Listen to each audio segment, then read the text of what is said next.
యేసుక్రీస్తు ప్రభువారి నామంలో ప్రేమ వందనాలు. Thank you for allowing me to come once again. మీ మధ్యలోకి రావటానికి నాకు ఇచ్చిన అవకాశాన్ని బట్టి మీకు కృతజ్ఞతలు. Was it in October that I came last time? In the month of October we had meetings. August. Oh my. August. Yeah. They remember well. And here thank you for having me, Anna. Very much. మరొకసారి మీ మధ్యలోకి రావటానికి ప్రభు ఇచ్చిన ఈ మంచి అవకాశాన్ని బట్టి కృతజ్ఞతలు. This morning I would like to talk to us about the Lord Jesus Christ and the person and the power of the Lord Jesus. యేసుక్రీస్తు ప్రభువారి వ్యక్తిగతమైన జీవితాన్ని, ఆయన శక్తిని గురించి ఈ ఉదయం మనం ధ్యానం చేయాలని నేను ఆశిస్తూ ఉన్నాను. And this morning in our worship, up until now, we've been considering his work of redemption on the cross and salvation for us. ఈ ఉదయకాల సమయంలో ఆరాధనలో ప్రభువు మన కొరకు జరిగించిన విమోచన కార్యం, సిలువ మీద ఆయన మన కొరకు తెచ్చిన విజయాన్ని గురించి మనం ధ్యానం చేశాం. And if you read the Gospels from Matthew all the way to end of John, they record the humanity, his work when he was on the earth. సువార్తలలో మత్తయి సువార్త నుంచి యోహాన్ సువార్త వరకు మనం అధ్యయనం చేసినప్పుడు యేసుక్రీస్తు ప్రభువారిలో ఉన్న మానవత్వం ఎలా ఉంటుందో మనకు కనిపిస్తుంది. And they record the 33.5 years of his life for us. 33.5 సంవత్సరాల ఆయన జీవిత వివరాలు అందులో రాయబడి ఉన్నాయి. And there are very important details that we learn from that. వాటిలో నుంచి అతి ప్రాముఖ్యమైన అంశాలు మనం నేర్చుకుంటాం. But that's just a small snapshot of who the Lord Jesus Christ is. కానీ అది ఆయనను గురించి తెలియజేసే ఒక చిన్న స్నాప్ షాట్ లాంటిది, చిన్న చిత్రపటం అంతే. When you consider who the Lord Jesus Christ is, he's much more than what you see in his humanity. ఆయన ఎవరో తెలుసుకోవటానికి ఆయన మానవత్వంలో కంటే ఎంతో గొప్పవాడు అని మనం తెలుసుకోవాలి. Often we don't take time to learn about him in his whole person. ఆయన సంపూర్ణమైన గుణ లక్షణాల గురించి నేర్చుకోవటానికి మనం ఎక్కువ సమయం వెచ్చించం. So where do we go to find out who the Lord Jesus is now, who is he in the future? అలాగైతే యేసుక్రీస్తు ప్రభువారు ప్రస్తుతం, భవిష్యత్తులో సంపూర్ణంగా ఆయన ఏమై ఉన్నాడో మనం ఎలా అర్థం చేసుకోగలం? There are some details in the Gospels, but you have to go to another book. కొన్ని వివరాలు సువార్తల్లో ఉన్నాయి, కానీ దానికంటే ఎక్కువగా మరొక పుస్తకంలోకి మనం వెళ్ళాలి. The book I'm talking about is the book of Revelation. ఏ గ్రంథం గురించి నేను మాట్లాడుతున్నానంటే ప్రకటన గ్రంథం గురించి నేను మాట్లాడుతున్నాను. This is where God the Father, very first verse says, God the Father gave to his son the revelation that he can give to his servant, who then is going to tell to John. మొదటి అధ్యాయం మొదటి వచనంలోనే తండ్రి అయిన దేవుడు తన కుమారునికి ఇచ్చినటువంటి ప్రత్యక్షతలు, వాటి ద్వారా తన దాసులకి, వాటి ద్వారా యోహాను భక్తుడికి తెలియచేసిన రీతిని మనం చూస్తాం. So the book opens with the introduction and stating the purpose that it is all about Jesus Christ. ఆ గ్రంథం యొక్క ప్రారంభంలోనే ఉపోద్ఘాతం లాగా యేసు ప్రభు వారిని గురించిన సంపూర్ణమైన పరిచయం అక్కడ మనకు కనిపిస్తుంది. How many of you actually have read the book of Revelation? May I see your hand? ఎంతమంది ప్రకటన గ్రంథాన్ని మీలో చదివి ఉన్నారు? చేతులు ఎత్తుతారా? Wow, I'm impressed. Thank you. మంచిది. Usually very few people do that. చాలా తక్కువ మంది చదువుతారు అది. Because they said we don't understand. అందరూ అంటారు ఇది మాకు అర్థం కావట్లేదు. Yeah, book of Revelation has a lot of typology. ప్రకటన గ్రంథంలో అనేకమైన పోలికలు కనిపిస్తాయి. And they call this apocalyptic writings. వీటిని ప్రత్యేకమైన ప్రత్యక్షతల రాతలు అంటారు. And so people take different interpretations of meaning of these that they see. ఇందులో కనిపించే విషయాల్ని వివిధ రకాలుగా వాటి అర్థాలను బోధిస్తారు. Mm. But this morning I wanted to simplify to you. ఈ ఉదయం వాటిని అత్యంత సరళమైన రీతిలో నేను బోధించాలనుకుంటున్నాను. I would like to give you like a 30,000 foot view, aerial view. మీకు 30,000 అడుగుల పైన నుంచి కిందకు చూస్తే ఎలా ఉంటుందో అలాంటి దృష్టి మీకు కలిగించాలనుకుంటున్నాను. Normally when you go on an airplane, you like to take a window seat, you look out the window, oh, there's Guntur, oh, there's Vijayawada, there's, next thing you know, you're in Hyderabad. విమానంలో మనం ప్రయాణం చేసేటప్పుడు కిటికీ దగ్గర కూర్చొని ఇదిగో ఇది గుంటూరు, ఇది విజయవాడ అని అలా చూడాలని మనం ఆశిస్తాం. So in a way, I'd like to give you an overview of the book of Revelation. ఆ రీతిగా ప్రకటన గ్రంథాన్ని గురించినటువంటి ఒక సంక్షిప్తమైన అవగాహన మీకు కలిగించాలని నేను ఆశిస్తున్నాను. So that you're not intimidated by the language. ఆ భాష వలన మీరు భయపడక్కర్లేదు. And it'll make it understandable for you when you read it. మీరు చదివేటప్పుడు అది మీకు అర్థమవుతుంది. So let's simplify and give you an outline for our book of Revelation. దాన్ని అతి సరళమైన రీతిలో మీరు అర్థం చేసుకోవడానికి సహాయమైన రీతిలో చూద్దాం. Okay? So there are three main events in the book of Revelation. 3 ప్రాముఖ్యమైన సంఘటనలు ప్రకటన గ్రంథంలో మనకి కనిపిస్తాయి. All right, the first one, మొదటిది, it's called the first one is the last paper, rapture of, మొట్టమొదటిది సంఘము ఎత్తబడటం. okay.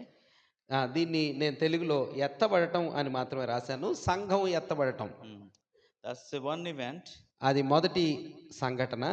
And it's followed by a second event called the revelation.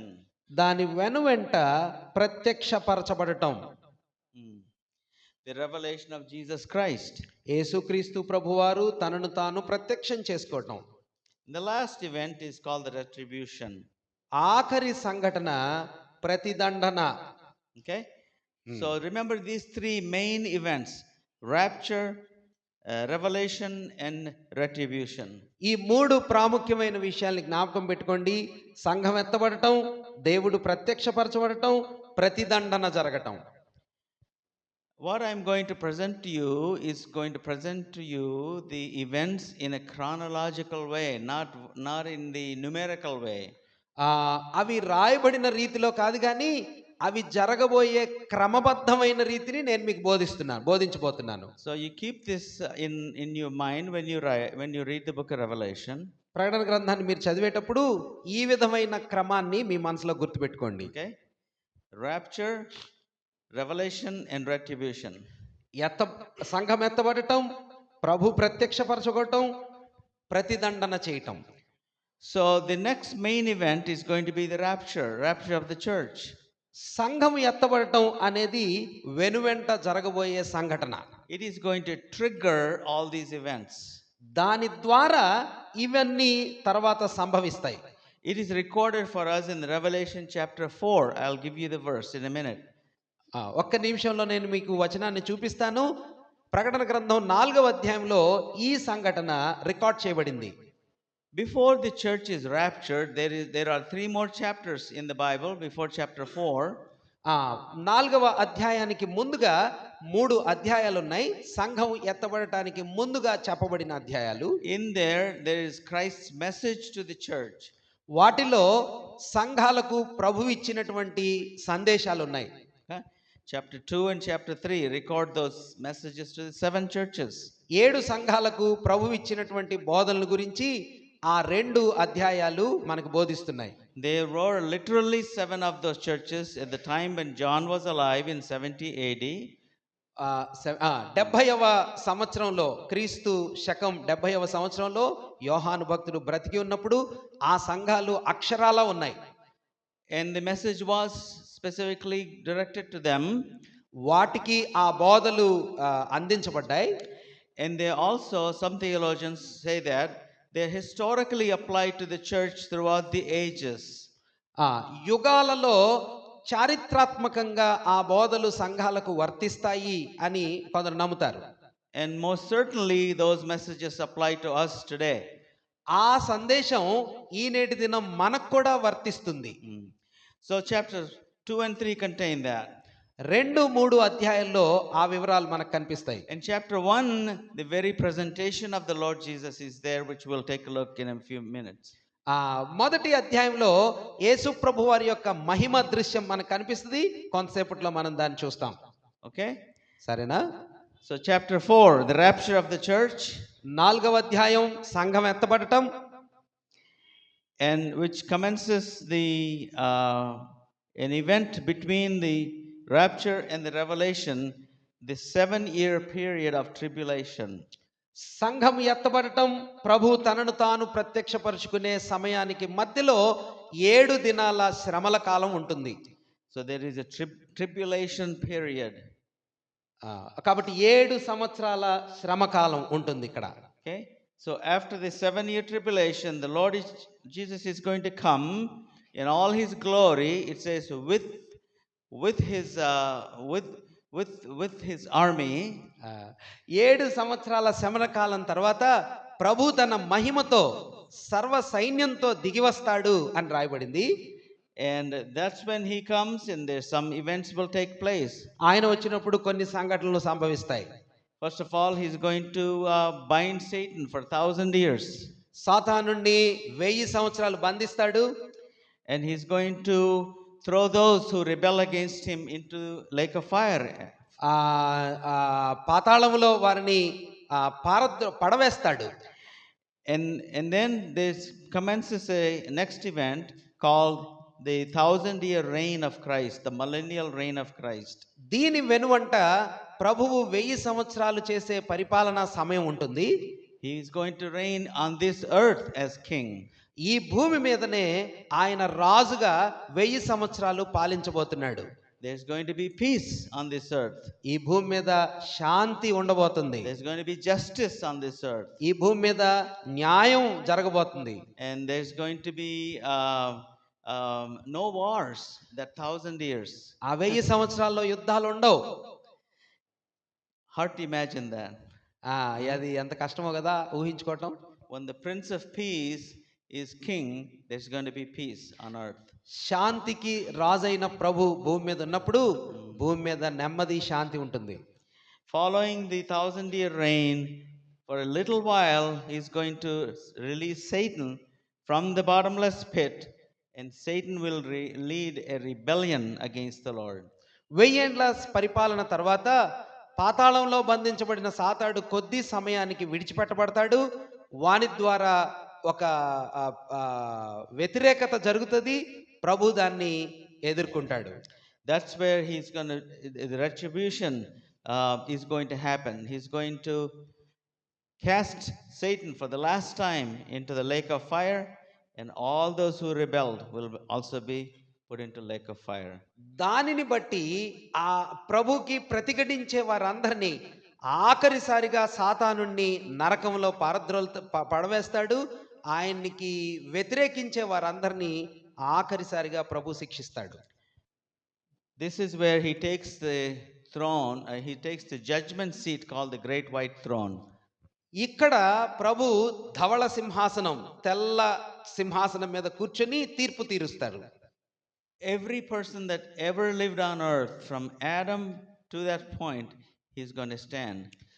ఆదాము మొదలుకొని ఆ సమయం వరకు భూమి మీద జీవించిన ప్రతి వ్యక్తి ఆ సమయంలో ప్రభు ముందు నిలబడతారు. Except the church. సంఘము తప్ప. Because we have been judged in the Lord Jesus Christ. యేసు ప్రభు వారిలో మన కొరకు తీర్పు జరిగిపోయింది. God judged him on our behalf. మనకు బదులుగా యేసు ప్రభు వారిని తండ్రి అయిన దేవుడు శిక్షించాడు. Because that we put our faith in him, he wrote our names in the Lamb's book of life. ఆయన యందు మనము విశ్వాసం ఉంచటం వలన మన పేర్లు జీవ గ్రంథంలో ప్రభు రాశాడు. If your name and my name is in the Lamb's book of life, we will not stand before the white throne. నీ పేరు నా పేరు జీవ గ్రంథంలో రాయబడితే ధవళ సింహాసనం ముందు మనం నిలబడం. This is for those who rejected the Lord Jesus Christ. యేసు ప్రభు వారిని వ్యతిరేకించిన వారికి ఈ స్థలం. This is for those who said, I'm a good person, I haven't done anything wrong, God is going to judge me based on my good works. నేను మంచోడిని, నేనేం పాపాలు తప్పులు చేయలేదు అని ప్రభుకి వ్యతిరేకంగా నిలబడే వ్యక్తులు ఇక్కడ ఉంటారు. Yes, those books will be open for them. వారి గ్రంథాలు తెరవబడతాయి. In those, everything that they ever did is written. God is going to read that to them. వారు చేసిన ప్రతి పని అందులో రాయబడుతుంది. ప్రభు అవన్నీ చదివి వినిపిస్తాడు. And their good works are going to be weighed against God's expectation.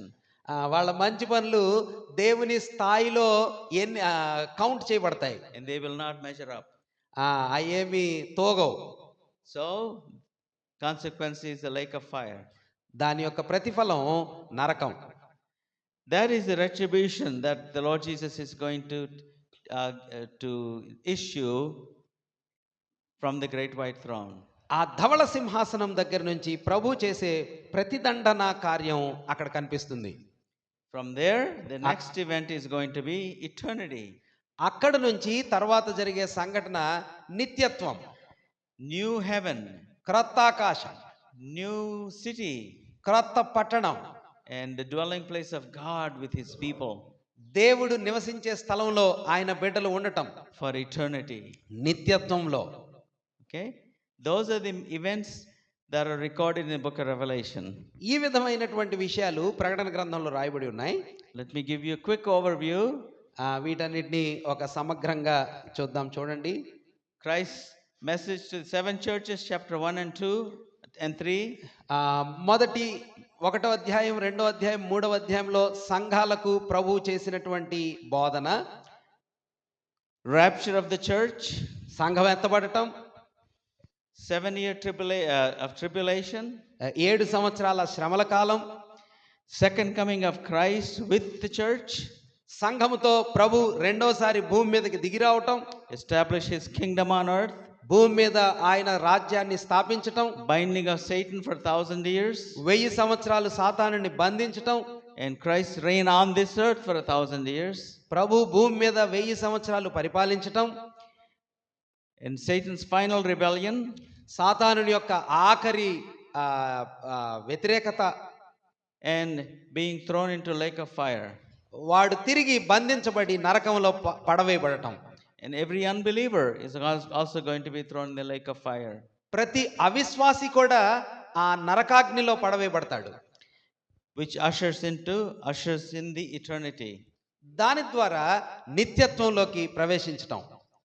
Which is the eternal dwelling place of God. దేవుడు నిత్యత్వంలో నివసించే స్థలంలోకి. In John chapter 14, the Lord Jesus tells his disciples these words.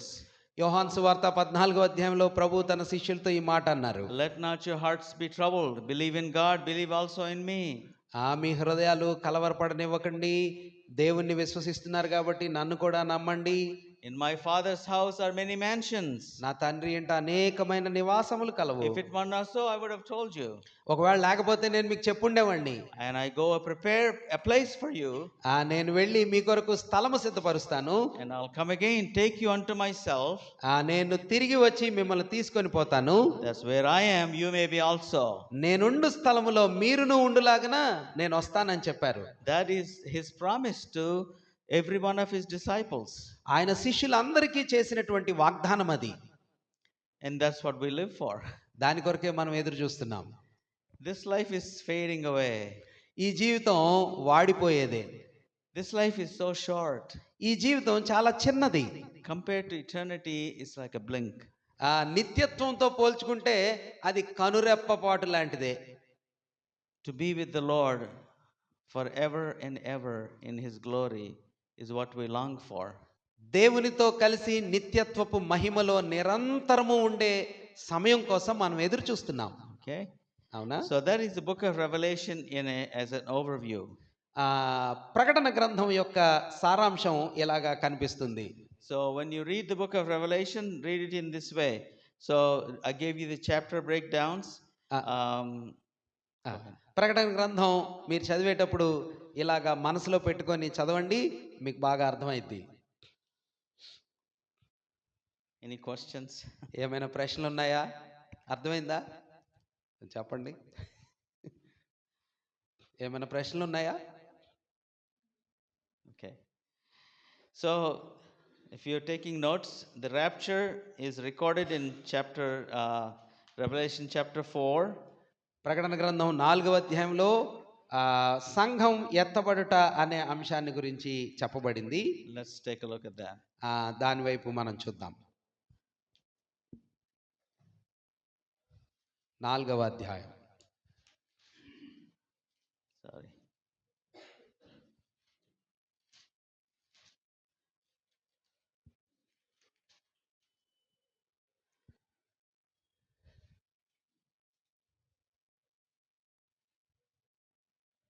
Yeah, first verse. మొదటి వచనాన్ని నేను చదువుతున్నాను. ప్రకటన గ్రంథం 4:1. ఈ సంగతులు జరిగిన తరువాత నేను చూడగా, అదిగో పరలోకమందు ఒక తలుపు తెరవబడి ఉండెను, మరియు నేను మొదట వినిన స్వరము బోరధ్వని వలె నాతో మాటలాడగా వింటిని.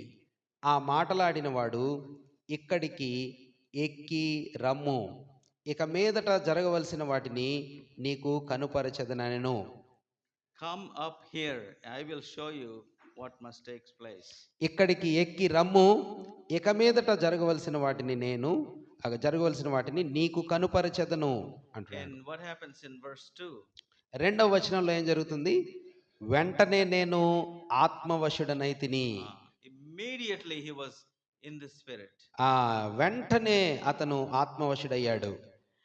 When the Lord Jesus Christ comes in 1 Thessalonians 4, we read from verse 13 to 18. మొదటి తెస్సలోనికై పత్రిక 4వ అధ్యాయం 13వ వచనం నుంచి మనం చదివినప్పుడు it gives us the procedure, what happens one thing after another. ఒకదాని వెంట ఒకటి ఏ విధంగా సంఘటనలు జరుగుతాయి అనే విషయాల్ని అక్కడ మనం చూడగలుగుతాం. We'll read 16 and 17. 16వ వచనం 17వ వచనాన్ని మనం చదువుదాం. తెస్సలోనికయ 1 మొదటి పత్రిక 4:16. ఆర్భాటంతోను ప్రధాన దూత శబ్దంతోను దేవుని బోరతోను పరలోకం నుండి ప్రభువు దిగువచ్చును. క్రీస్తునందుండి మృతులైన వారు మొదట లేతురు.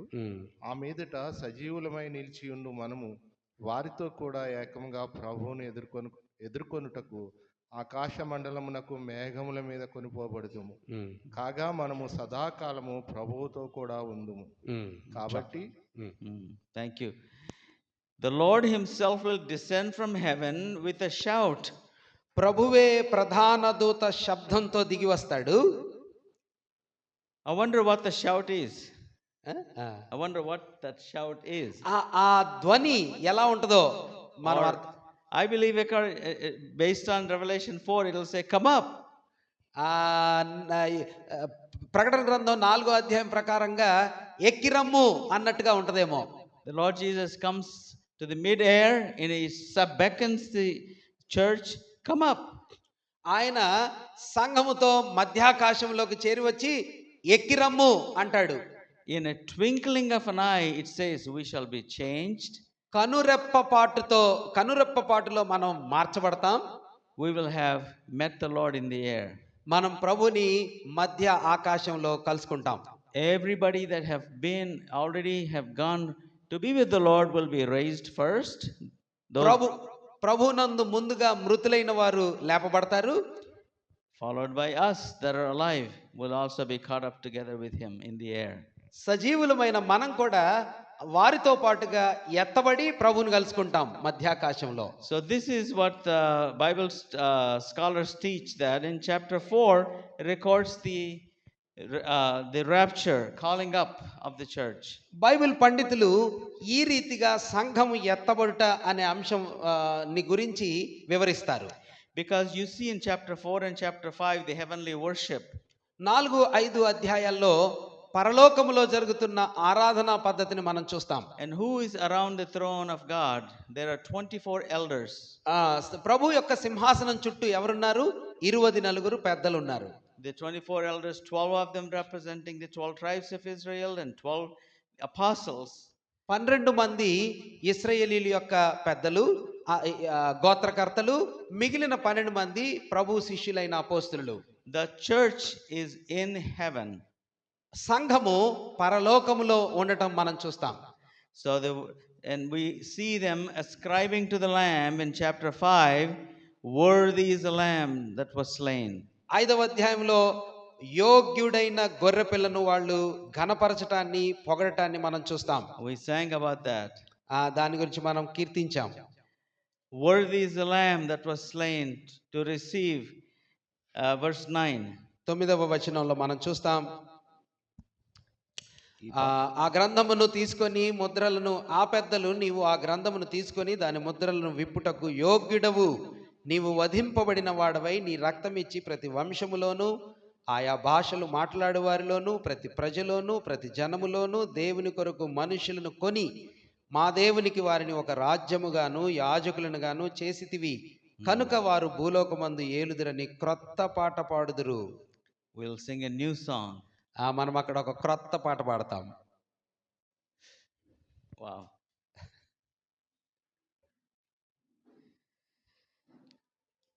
So the church is in heaven.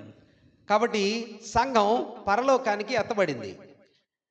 Then comes in chapter 5 that there was a dilemma in heaven. అప్పుడు పరలోకంలో ఒక నిశ్శబ్దాన్ని మనం చూస్తాం. There was nobody worthy to open the 7 seals. 7 ముద్రలు విప్పగలిగిన యోగ్యులెవరు లేరు. Then the angel tells John, అప్పుడు దేవదూత యోహాను భక్తుడితో అంటున్నాడు, don't weep. ఏడవబాకు. Verse 5. 5వ వచనంలో, ఆ గ్రంథము విప్పుటకైనను చూచుటకైనను యోగ్యుడెవడను కనబడునందున నేను బహుగా ఏడ్చుచుండగా ఆ పెద్దలలో ఒకడు, ఏడవకము, ఇదిగో దావీదుకు చిగురైన యోధా గోత్రపు సింహము 7 ముద్రలను తీసి ఆ గ్రంథమును విప్పుటకై జయము పొందినని నాతో చెప్పెను. And then in verse 6, 6వ వచనంలో, మరియు సింహాసనమునకును ఆ 4 జీవులకును పెద్దలకును మధ్యను వధింపబడినట్లుండిన గొర్రెపిల్ల నిలిచి ఉండుట చూచితిని. ఆ గొర్రెపిల్లకు 7 కొమ్ములను 7 కన్నులను ఉండెను. ఆ కన్నులు భూమి అంతటికి పంపబడిన దేవుని 7 ఆత్మలు. okay, so there is one who is worthy to open this seal. So what is this seal about? ఈ ముద్రలు విప్పటానికి ఒక ఆయన యోగ్యుడిగా కనిపిస్తున్నాడు. ఈ ముద్రలు అంటే ఏమిటి? To commence the judgment, the 7-year tribulation, God is going to bring 21 judgments on the unbelievers. 21. అవిశ్వాసులైన ప్రజల మీదకి దగ్గర 21 విధాలుగా ఆయన తీర్పులు పంపించబోతున్నాడు. వాటి యొక్క క్రమం అది చెప్తుంది. So the first judgments will start with 7 seals. మొదటి తీర్పు 7 తీర్పుల, మొదటి ముద్ర 7 తీర్పులతో ప్రారంభం చేయబడుతుంది. So in this book, the book is sealed, it has 7 seals. Each time a seal is opened, there's a judgment that's being poured upon the earth. ఒక గ్రంథం ఉంది, దానికి 7 ముద్రలతో అది బంధించబడింది. ఒక్కొక్క ముద్ర విప్పుతున్నప్పుడల్లా ఒక్కొక్క తీర్పు సంభవిస్తుంది. When the 7th seal is opened, 7వ Mudra విప్పినప్పుడు another series of judgments begin, which are the 7 trumpet judgments. 7 బోరలు అక్కడ కనిపిస్తాయి.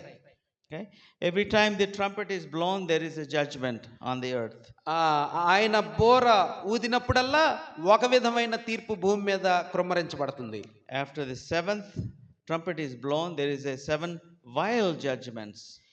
7వ బోర ఊదినప్పుడు పాత్రలు కృమ్మరించబడుతూ ఉన్నాయి. 7 bowls are there, full of God's wrath, God's anger. దేవుని కోపము, దేవుని ఉగ్రత చేత నింపబడిన పాత్రలు కృమ్మరించబడుతున్నాయి. And at the end of the 7th bowl, God is going to conclude his judgment on the earth. 7వ పాత్ర కృమ్మరించబడినప్పుడు దేవుడు తిరిగి భూమి మీదకి రాబోతున్నాడు. Bible says unless God shortens those days, there will not be anybody alive. భూమి మీద దేవుడు ఆ దినాల్ని కానీ తక్కువ చేయకపోతే ఎవ్వరు ఆ దినాల్ని భరించలేరు అని బైబిల్ చెప్తుంది. 7 seals, 7 ముద్రలు, 7 trumpets, 7 బోరలు, 7 vials. 7 పాత్రలు. Okay? అవునా? The judgment is going to be so severe.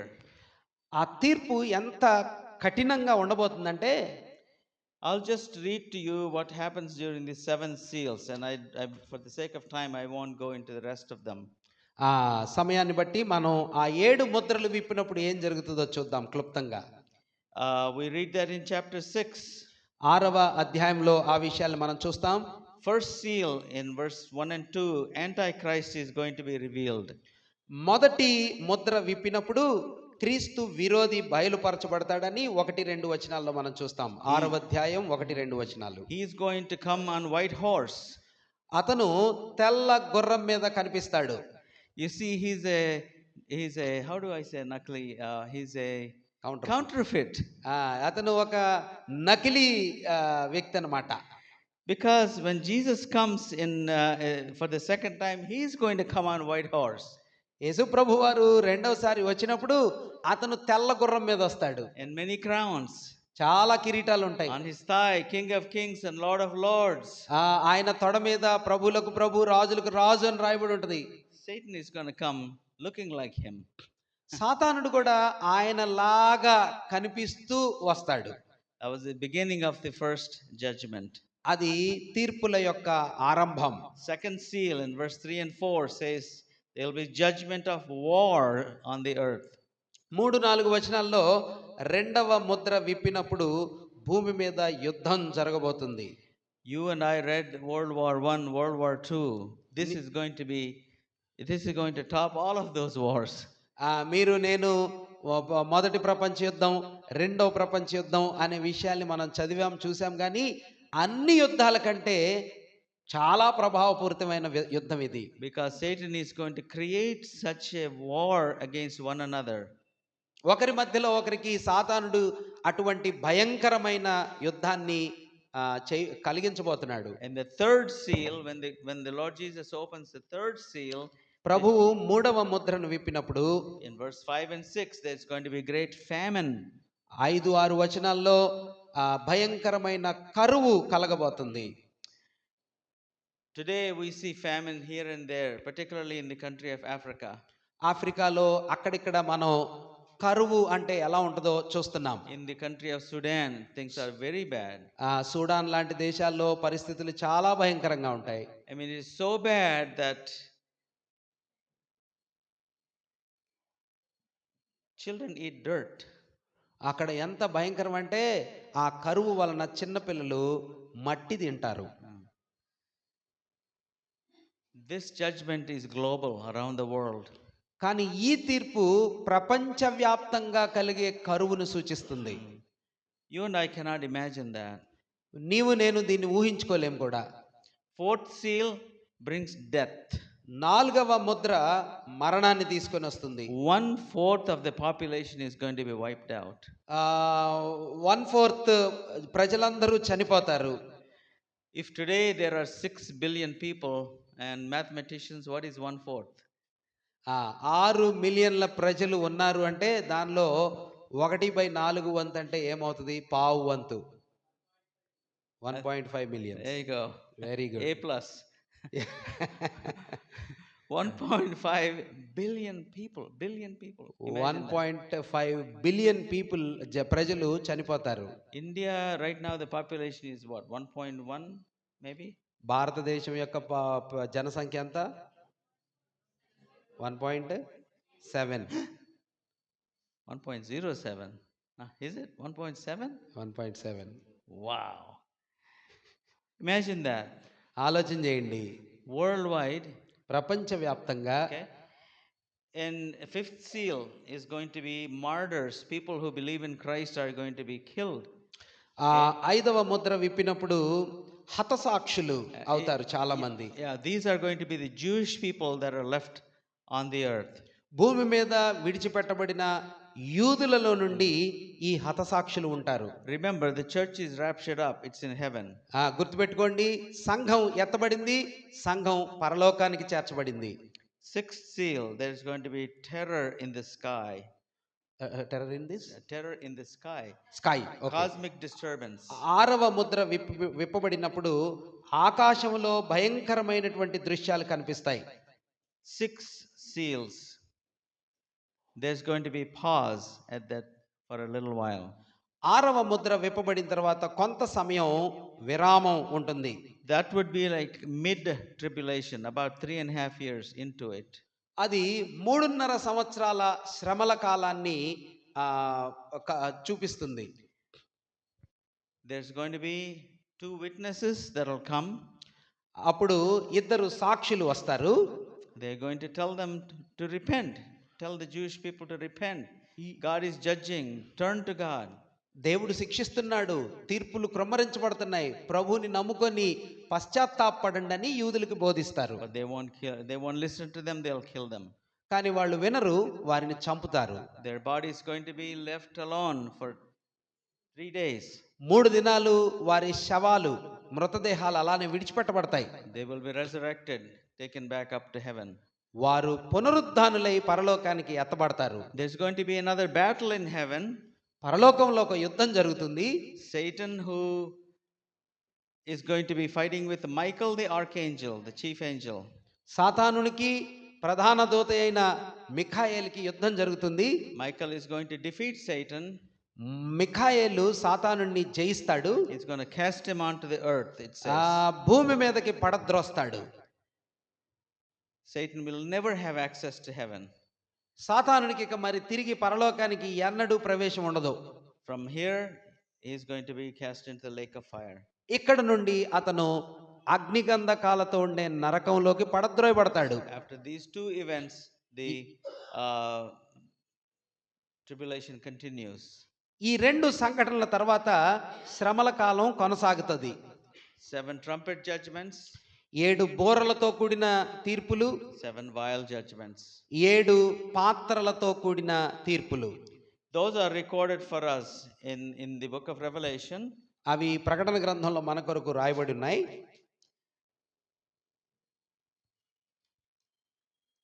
Chapter 8 begins the trumpet judgments. బోరలతో కూడిన తీర్పులు 8వ అధ్యాయంలో కనిపిస్తాయి. And the vial judgments come 7 పాత్రలతో కూడినటువంటి 16. తీర్పులు 16వ వచనంలో మనకి కనిపిస్తాయి. క్షమించండి, అధ్యాయం Okay. You're right. So that gives you an overview of the events of book of Revelation. ప్రకటన గ్రంథంలో జరగబోయే సంఘటనల యొక్క వివరాలు ఇలాగ మనకి సంక్షిప్తంగా కనిపిస్తాయి.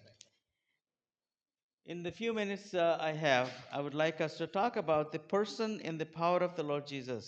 యేసుక్రీస్తు ప్రభువారు ఎంత శక్తివంతమైన వాడో అనే విషయాల్ని మన కొద్ది నిమిషాలు ధ్యానం చేద్దాం. Chapter 1, John sees Christ, a completely different Christ. యేసు ప్రభువారిని చాలా విశిష్టంగా మొదటి అధ్యాయంలో యోహాను భక్తుడు చూస్తూ ఉన్నాడు. You remember when Christ was on earth, John was leaning on his bosom. He was really, putting his hand on his shoulder, and he was very close to the Lord Jesus. యేసుక్రీస్తు ప్రభువారు భూమి మీద శరీరధారిగా ఉన్నప్పుడు యోహాను భక్తుడు ప్రభువారి రొమ్మున తలబెడతాడు, ఆయన మీద చెయ్యి వేస్తాడు, ఆయనకి సన్నిహితంగా ఉంటాడు.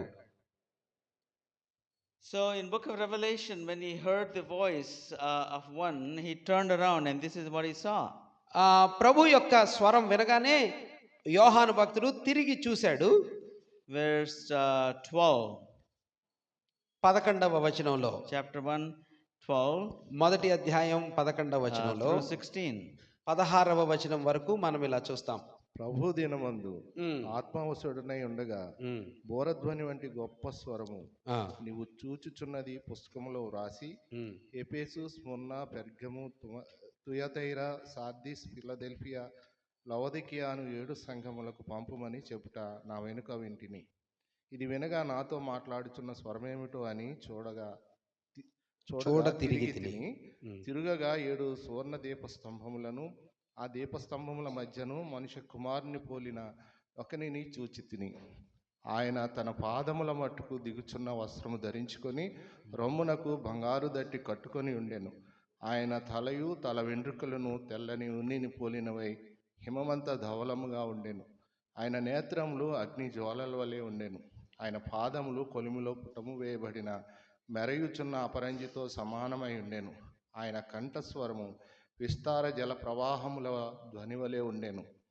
ఆయన తన కుడి చేత 7 నక్షత్రములను పట్టుకొని ఉండెను. ఆయన నోటి నుండి 2 అంచులు గల వాడి అయిన ఖడ్గము ఒకటి బయలువెడల్చుండెను. ఆయన ముఖము మహా తేజస్సుతో ప్రకాశించుచున్న సూర్యుని వలె ఉండెను. చాలు. Can you imagine him? The description of the Lord Jesus. యేసు ప్రభు వారిని గురించినటువంటి ఈ వివరణని మనం ఊహించుకోగలమా?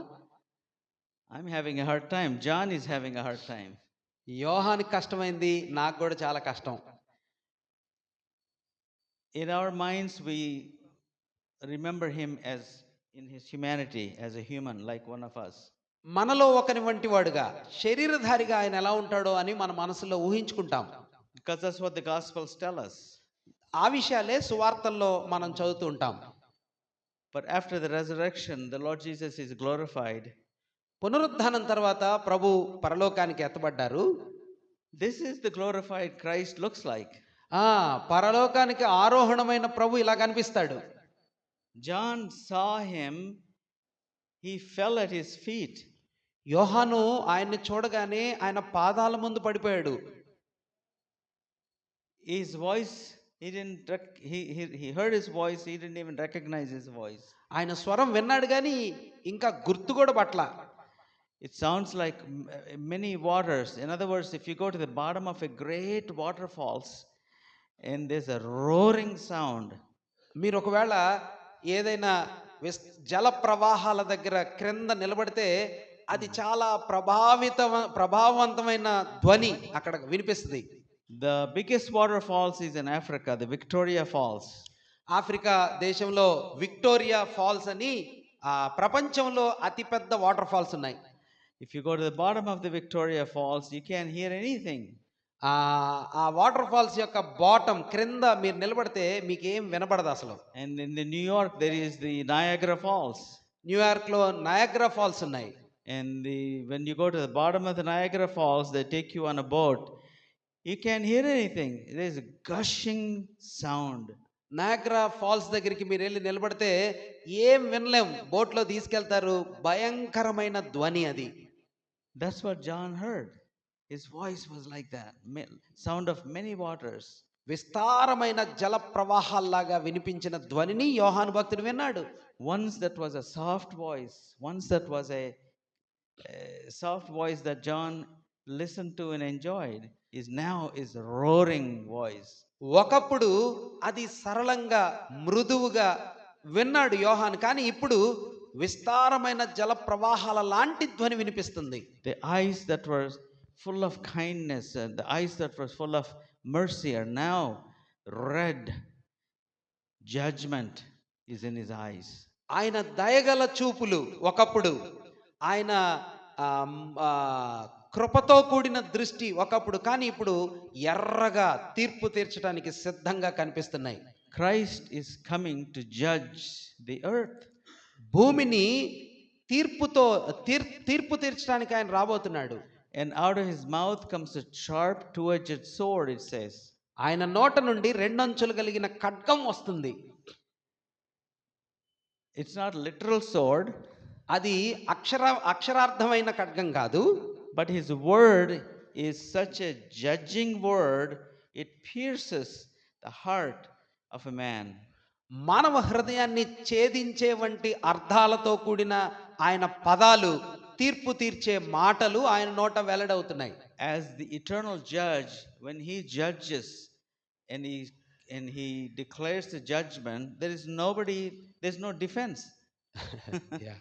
ఆయన సార్వభౌమాధికారం కలిగినటువంటి న్యాయాధిపతిగా ఆయన తీర్పు తీర్చేటప్పుడు ఆయన ముందు ప్రతిఘటించే వాళ్ళు ఎవరు లేరు. It says his feet are like bronze.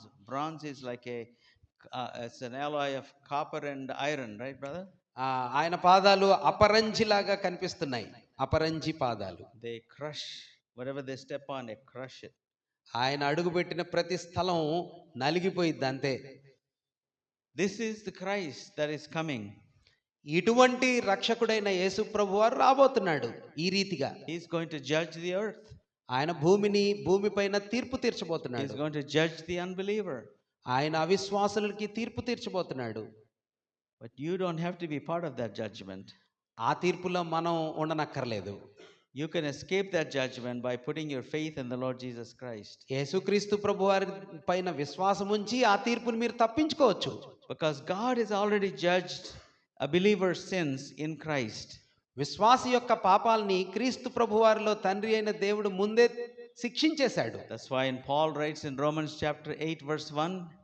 ఈ రోమాపత్రిక 8:1 పౌలు అందును బట్టి ఏమని రాస్తున్నాడు? Anybody memorize this?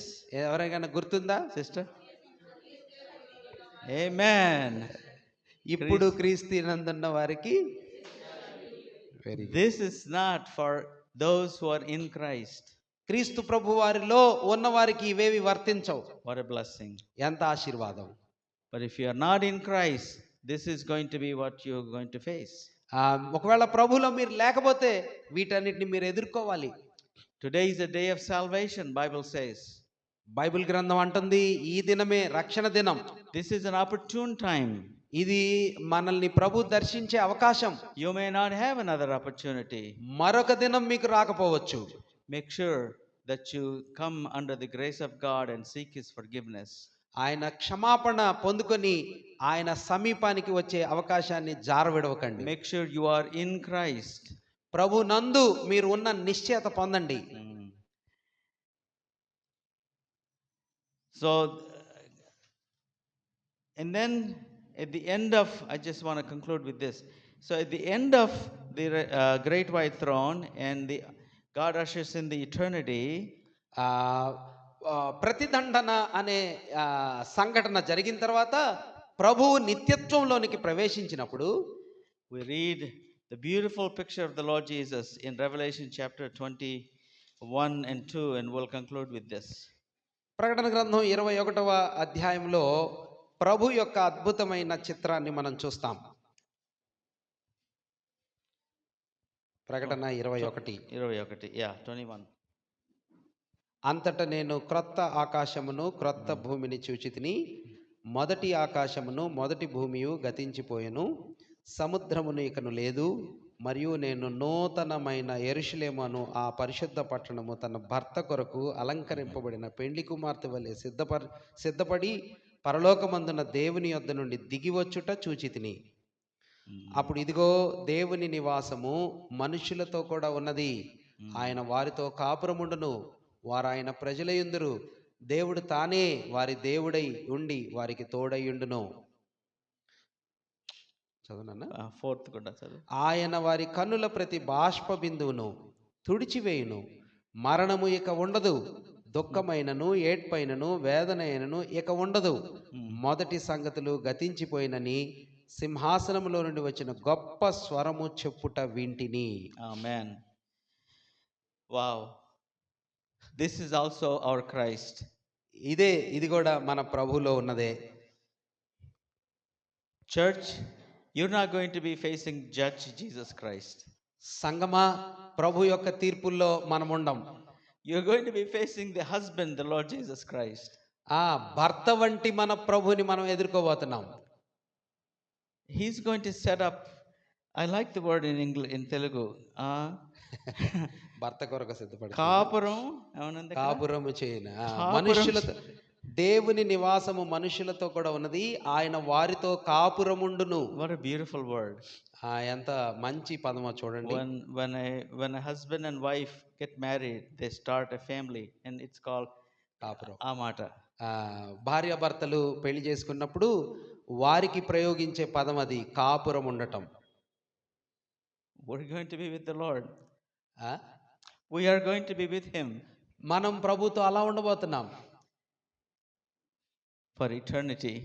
నిత్యత్వం వరకు. He will wipe every tear away. ప్రతి బాష్ప బిందువుని ప్రభు తుడిచివేయబోతున్నాడు. There won't be tears in heaven. పరలోకంలో కన్నీళ్లు ఉండవు, There won't be any pain. నొప్పి ఉండదు, Eternal joy. నిత్యత్వపు సంతోషం. In verse 22, 22వ వచనంలో సర్వాధికారి అయిన దేవుడగు ప్రభువును గొర్రెపిల్లయు దానికి దేవాలయమై ఉన్నారు. ఆ పట్టణంలో ప్రకాశించుటకై సూర్యుడైనను చంద్రుడైనను దానికి అక్కరలేదు, దేవుని మహిమయే దానిలో ప్రకాశించుచున్నది, గొర్రెపిల్లయే దానికి దీపము. this is our new house. ఇది మన కొత్త ఇల్లు, This is our new house. ఇది మన క్రొత్త ఇల్లు. In my father's house are many mansions. If it were not so, I would have told you, Jesus said. నా తండ్రి అంటే అనేక నివాసములు ఉన్నాయి, లేని ఎడల నేను మీకు చెప్పుండేవాడిని అన్నాడు ప్రభు. I go prepare a place for you, that నేను వెళ్ళి మీకోసం స్థలము సిద్ధపరచడానికి వెళ్తున్నాను, I'll come again, take you unto myself. నేను తిరిగి వచ్చి మిమ్మల్ని అక్కడికి తీసుకుని వెళ్తానని వాగ్దానం చేశాడు. That's where I am, you may be also. నేనుండు స్థలంలో మీరును ఉండులాగున. So shall we ever be with the Lord. ఆ రీతిగా మనం నిత్యత్వము ప్రభుతో ఉంటాం. That's our hope. అది మన నిరీక్షణ. That's his word to us. అదే ఆయన వాక్యం మనకి ఇవ్వబడింది. ఆ రీతిగా That's his promise to us. ఆయన వాగ్దానం అది మనకి. God has not failed in any of his promises so far. దేవుడు ఇప్పటి వరకు ఆయన చేసిన ఏ వాగ్దానం కూడా విఫలం కాలేదు. And he won't fail us in the future. భవిష్యత్తులో కూడా ఆయన విఫలం కాడు. Hope you are encouraged. మీరు ప్రోత్సాహపడ్డారని నమ్ముతున్నాను. God bless you. ప్రభు మిమ్మల్ని దీవించును గాక. Thank you.